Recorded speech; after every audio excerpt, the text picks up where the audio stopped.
And Tom, you kind of touched briefly on this, saying that you wish you would have found out about self-directed IRA sooner, so you would have done those deals inside of an IRA. But how do you guys decide whether you should do that investment inside of an IRA or outside of an IRA? Oh man, I'm dying to answer that one. Good. Go for it, Nathan. You sure? Oh yeah. Jump in front of Tom. I didn't mean to. No, I think it's funny because I get these super analytical type of people. Like I'll have, and they're super educated about taxes. CPAs. Tax. They'll be like, I would never do a real estate deal or buy real estate in an IRA. I go, why not? Well, you don't get one of the most powerful uses, which is of investment property, which is depreciation.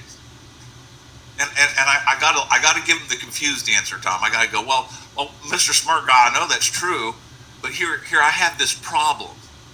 You see, it's not whether I have money inside my IRA or outside my IRA. I've worked and I have a 401k and I got this bucket of money right here. It's inside my IRA and I've got to invest it in something. And if I invest it in real estate, well, I'm pretty good at that. I can get appreciation and cash flow, or use whatever the strategy is that you're using. For me, it would be lending. Or I could do publicly traded stuff, which I'm not very good at. And so then I'd have a little cash flow. So wouldn't it be better if I had a big bucket of money when I get old versus a little bucket? In other words, they overthink the scenario. And of course, the only reason why you don't get to use depreciation is because there's no taxes. You can't get a tax deduction unless you have taxes. That one drives me crazy sometimes. But honestly, I think that there should be an analysis to what the deal does as to what type of account you can use. And you shouldn't just say IRA or not IRA. It can be your personal funds, your health savings account, your Roth IRA, your traditional IRA may be invested differently. Like, I know I did a deal that was a phenomenal deal, but I partnered a bunch of accounts together with it.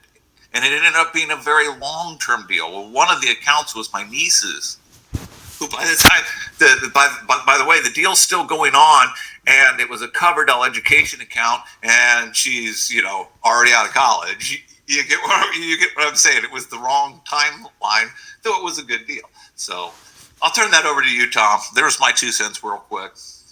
No, it's interesting, because in a way, I was going to play devil's advocate a little bit, but then you kind of play devil's advocate with yourself. So I appreciate that. But I was going to pretty much say the same thing. To me, I think it's more about the knowledge that you have about a specific type of deal. If you are a real estate person, to invest your IRA into a rental, I think is a really smart thing to do.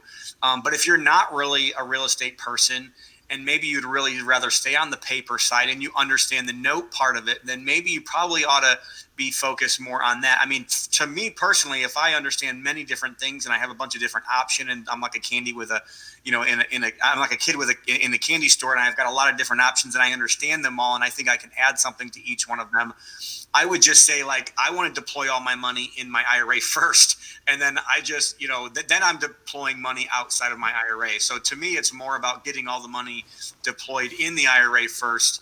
The other things, but there are some other things to consider, just like Nathan just said, was, specifically like, hey, like if this is a Coverdell or if this is, a health savings account, or if it's a certain type of account, when are you going to need that money? And knowing if it's a short-term loan or a short-term deal or not is something that you really want to kind of be mindful of. The other thing too, if you're investing in a rental, for instance, you might want to make sure you have extra money in that account, or you might want to have access to money to be able to loan if something does go wrong, if there's a major repair or something when it comes to that. So, Jeff Watson, who's going to speak tomorrow, owns a lot of rentals in his IRAs, and but there's other people that really do prefer lending or do prefer doing syndications or other things. But honestly, a lot of the people, there's actually 3 or 4 people I was on a call with last night that are listening to this right now that have invested with their IRAs in this Gary, Indiana market here. So and they're doing great with it. So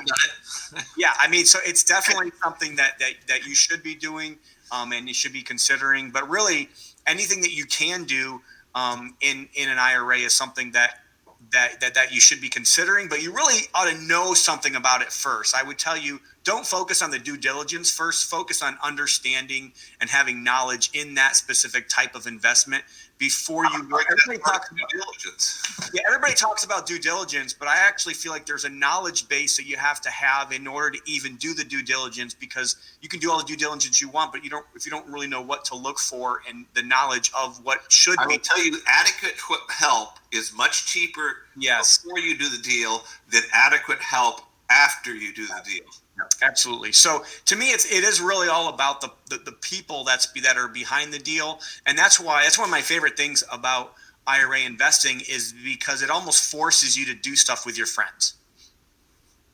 I am loving that you guys are leading into some of the other questions that I have for the panel, by the way. Love it. Love the conversation that's happening. Okay, Kelton? Yeah, so I like it because a couple of things that y'all have said are exactly the same thing. The number one feedback we get is like, man, I wish I had known all this stuff years ago. You know what I mean? It's almost like they're like, in their mind, it's too late. I'm like, well, it's unfortunate that you didn't, but be thankful that you do now. It all comes down to that specialized knowledge and getting that education so that you have an idea of what you do want to do and what you don't. But I'll kind of answer this from a very simplified, almost a completely different angle that I think may help a lot of the viewers. I mean, to me, it's very simple. How should I decide when I should invest inside my IRA or outside of my IRA? It's very simple. Would you like to pay taxes on your profits, or would you not? That's the way I look at it. Like, do you want to pay taxes or do you not? So we teach a lot of ways to make a lot of money in real estate. And usually by the end of our events, the number one question we're getting is like, what am I going to do with all this money that I make? How am I going to pay all these taxes? Right? It's like the number one concern that they have. And that's, where we always wrap up with, let us introduce you to a company called Quest so that you don't have to necessarily do that. So that's really how I look at it, is this something that I want to do in a strategy that I can go ahead and pay the taxes, but put the money straight into my account right now to use as working capital? Or is this a strategy that I would much rather do, a tax deferred program, to where I'm not having to pay those high, capital gains and taxes that we're so used to and hearing about all the time as a real estate investor? I would argue, though, that, having to pay a whole bunch of taxes is not the worst problem in the world. Oh, I know. I love it. I mean, at the beginning of it, you can't get them to even think that they can do it. And by the end of it, all their concern is, oh my gosh, I have to pay tax on all that money I made. Yeah, tough problem. That's right. That's right.